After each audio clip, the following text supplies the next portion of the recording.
భగవద్గీతా శ్రీమద్ భగవద్గీతా. జై శ్రీకృష్ణ. శ్రీమద్ భగవద్గీత 10వ అధ్యాయము విభూది యోగము. ఇందులో 42 శ్లోకాల సారాంశం ఉంటుంది. శ్రీకృష్ణ భగవానుడు పలికెను, మహాబాహువులు గల ఓ అర్జున, నా మాటల పట్ల నీకున్న ప్రీతిని చూసి నేను సంతోషిస్తున్నాను. నీ హితం కోరి నీకు మరింత మేలు కలగాలని నా పరమ రహస్యమైన అత్యున్నతమైన ప్రభావం గురించి మళ్ళీ వివరిస్తాను, శ్రద్ధగా విను. నా పుట్టుక గురించి గాని, నా దివ్యశక్తి గురించి గాని గొప్ప గొప్ప దేవతలకు గాని మహర్షులకు గాని తెలియదు. ఎందుకంటే ఆ దేవతలు మహర్షులు అందరూ పుట్టక ముందే నేను ఉన్నాను. వారందరికీ నేనే ఆది కారణం, మూల పురుషుడిని. మనుషులలో ఎవరైతే నన్ను పుట్టుక లేనివాడు, మొదలు లేనివాడు మరియు సమస్త లోకాలకు ప్రభువుగా గుర్తిస్తారో అటువంటి జ్ఞాని మాత్రమే మాయలో పడకుండా అన్ని పాపాల నుండి విముక్తుడవుతాడు. మానవులలో కనిపించే సద్గుణాలైన బుద్ధి, జ్ఞానం, మోహం లేకపోవడం, క్షమించే గుణం, సత్యం పలకడం, ఇంద్రియాలను అదుపులో ఉంచడం, మనసును ప్రశాంతంగా ఉంచుకోవడం, ఇవన్నీ నా నుండి కలిగే వివిధ భావాలే. అలాగే సుఖం, దుఃఖం, జననం, మరణం, భయం, నిర్భయత్వం, అహింస, సమత్వం, తృప్తి, తపస్సు, దానం, కీర్తి మరియు అపకీర్తి, ఇలా ప్రాణులలో కలిగే భిన్నమైన లక్షణాలన్నీ నా సంకల్పం వల్లే కలుగుతున్నాయి. సప్త ఋషులు, అంతకు ముందున్న సనకాది 4 మునులు, స్వయంభువు మొదలైన 14 మంది మనువులు, వీరంతా నా మనసు నుండి పుట్టిన వారే. ఇప్పుడు లోకంలో కనిపిస్తున్న మానవాళి అంతా వారి నుండి ఉద్భవించిన వారే. ఎవరైతే నా ఈ విభూతిని మరియు నా యోగ శక్తిని యథార్థంగా తెలుసుకుంటారో వారు చలనం లేని భక్తి యోగంతో నన్ను చేరుకుంటారు. ఇందులో ఎటువంటి సందేహమూ లేదు. ఈ సమస్త జగత్తుకు నేనే మూల కారణాన్ని. సృష్టి అంతా నా వల్లే నడుస్తుంది. ఈ విషయాన్ని గ్రహించిన మునులు పరమ శ్రద్ధతో, అత్యంత భక్తితో నన్ను నిరంతరం ఆరాధిస్తారు. నా భక్తులు ఎప్పుడూ నా గురించే ఆలోచిస్తారు. వారి ప్రాణాలు నాకే అంకితం చేస్తారు. వారు ఒకరికొకరు నా లీలల గురించి, జ్ఞానం గురించి బోధించుకుంటూ నన్ను కీర్తిస్తూ ఎంతో తృప్తిని, ఆనందాన్ని పొందుతారు. ఎవరైతే ప్రేమతో నన్ను నిరంతరం సేవించడంలో నిమగ్నమై ఉంటారో వారికి నన్ను సులభంగా చేరుకోవడానికి అవసరమైన బుద్ధి యోగాన్ని, తెలివితేటలను నేనే ప్రసాదిస్తాను. ఆ భక్తులపై ఉన్న ప్రత్యేక అనుగ్రహం కోసం నేను వారి అంతఃకరణలో జ్ఞానజ్యోతిగా వెలుగుతాను.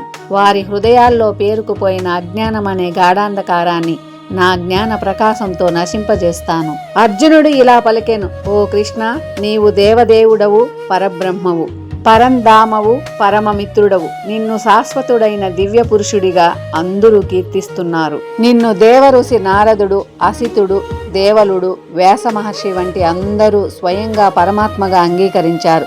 ఇప్పుడు నువ్వు కూడా అదే విషయాన్ని నాకు స్పష్టంగా చెప్తున్నావు. ఓ కృష్ణ, నువ్వు నాకు చెబుతున్న ప్రతి మాటను నేను సంపూర్ణంగా సత్యంగా నమ్ముతున్నాను. ఓ దేవదేవ, నీ దివ్య స్వరూపాన్ని అర్థం చేసుకోవడం అటు దేవతలకు గాని ఇటు దానవులకు గాని సాధ్యం కాదు.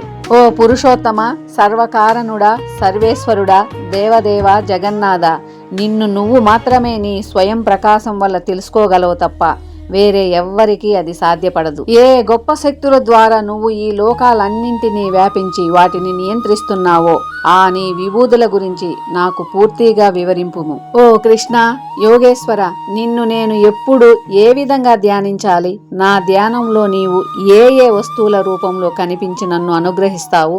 ఆ విషయాల గురించి తెలియజేయము. ఓ జనార్దన, నీ యొక్క శక్తిని, నీ వైభవాన్ని మళ్ళీ వివరంగా చెప్పు. నీ ముఖార విందం నుండి వస్తున్న ఈ జ్ఞానామృతాన్ని వింటుంటే నాకు అసలు తృప్తి కలగడం లేదు. ఇంకా ఇంకా వినాలనుంది. భగవానుడు ఇలా పలికెను, ఓ అర్జున, నీవు కోరినట్లే చెబుతాను. నా దివ్య విభూతులు అనంతమైనవి కాబట్టి వాటిలో ముఖ్యమైనవి మాత్రమే నీకు వివరిస్తాను. ఎందుకంటే నా విస్తరణకు అంతు అనేదే లేదు. ఓ అర్జున, సమస్త ప్రాణుల హృదయాలలో అంతర్యామిగా ఉన్న ఆత్మను నేనే. ప్రతి జీవికి ఆది, మధ్య మరియు అంతం కూడా నేనే అయి ఉన్నాను. 12 మంది ఆదితుల్యులలో విష్ణువును నేనే. వెలుగునిచ్చే వాటిలో కిరణాలు గల సూర్యుడిని నేనే. మరుత్తులలో మరీచిని, నక్షత్ర మండలంలో చంద్రుడిని నేనే. వేదాలలో గానం చేయడానికి వీలైన సామవేదాన్ని నేనే. దేవతలలో ఇంద్రుడిని, ఇంద్రియాలలో అన్నిటికంటే ముఖ్యమైన మనసును నేనే. జీవులలో ఉన్న ప్రాణశక్తిని నేనే. 11 మంది రుద్రులలో శంకరుడిని నేనే, యక్షులలో రాక్షసులలో సంపదకు అధిపతి అయిన కుబేరుడిని నేనే, అష్టవస్తువులలో అగ్నిని నేనే, శిఖరాలు గల పర్వతాలలో మేరు పర్వతాన్ని నేనే. ఓ అర్జున, పురోహితులలో గొప్పవాడైన బృహస్పతిని నేనే అని తెలుసుకో.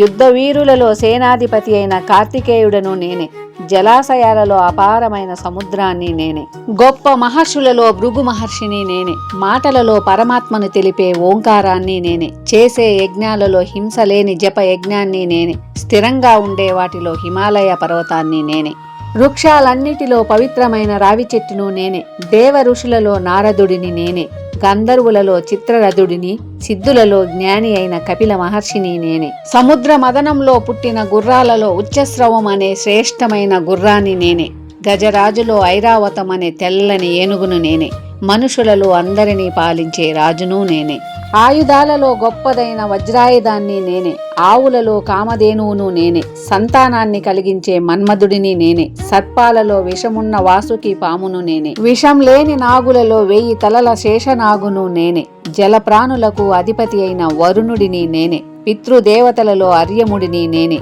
శిక్షించే వారిలో యముడిని నేనే, రాక్షసులలో గొప్ప భక్తుడైన ప్రహ్లాదుడిని నేనే, లెక్కించే వాటిలో అనంతమైన కాలాన్ని నేనే, మృగాలలో గొప్పదైన సింహాన్ని నేనే, పక్షులలో విష్ణువాహనమైన గరుద్మంతుడిని నేనే, వేగంగా వీచే గాలిని నేనే, శస్త్రదారులైన వీరులలో శ్రీరామచంద్రుడిని నేనే, జల జంతువులలో గొప్పదైన ముసలిని నేనే, నదులన్నిటిలో పవిత్రమైన గంగను నేనే. ఓ అర్జున, సమస్త సృష్టికి ఆది అంతము మధ్యమము కూడా నేనే, విద్యలలో ఆత్మ గురించి తెలిపే ఆధ్యాత్మ విద్యను నేనే, వాదించే వారిలో సత్యాన్ని వెతికి తీసే తర్కాన్ని నేనే, అక్షరాలన్నింటిలో మొదటిదైన ఆ అక్షరాన్ని నేనే, సమాసాలలో రెండింటికి సమాన ప్రాధాన్యత ఉండే ద్వంద్వ సమాసాన్ని నేనే, ఎన్నటికీ తరగని అక్షయ కాలము నేనే, సర్వ ప్రాణులను భరించే బ్రహ్మను నేనే, సామవేద గానాలలో గొప్పదైన బృహస్సామమును నేనే, ఛందస్సులో పరమ పవిత్రమైన గాయత్రీ మంత్రాన్ని నేనే, నెలలో మార్గశిర మాసాన్ని, ఋతువులలో పూలు వికసించే వసంత ఋతువును నేనే, మోసపూరితమైన జూదంలో కూడా ఆ గెలుపు శక్తిని నేనే, ప్రభావవంతులలో ఉన్న ప్రభావాన్ని నేనే, విజేతలో విజయాన్ని, నిశ్చయించుకున్న వారి దృఢ సంకల్పాన్ని, సాత్విక పురుషుల సద్గుణాన్ని నేనే, ఋష్ణి వంశీయులలో వాసుదేవుడైన కృష్ణుడిని నేనే, పాండవులలో ధనుద్ధారివైన అర్జునుడిని నేనే, మునులలో వ్యాస మహర్షిని నేనే, కౌలలో దూరదృష్టి గల శుక్రాచార్యుడిని నేనే, దుష్టులను అణిచివేసే దండనీతిని నేనే, విజయాన్ని కోరుకునే వారిలో ఉండే నీతిని నేనే, దాచి ఉంచాల్సిన రహస్యాలలో మౌనాన్ని నేనే, జ్ఞానులలో ఉండే యథార్థ జ్ఞానాన్ని నేనే. ఓ అర్జున, సమస్త ప్రాణులు పుట్టడానికి కారణమైన బీజం నేనే, చరాచర జగత్తులో నేను లేకుండా ఏ వస్తువు గాని ఏ జీవి గాని అస్సలు ఉండనే ఉండదు. ఓ శత్రుంజయుడా, నా దివ్య విభూతులకు అంతు అనేదే లేదు. నేను ఇప్పుడు నీకు చెప్పినవన్నీ కేవలం ఉదాహరణలు మాత్రమే. నా వైభవం ఒక మహాసముద్రమైతే ఇది ఒక చిన్న బిందువు లాంటిది.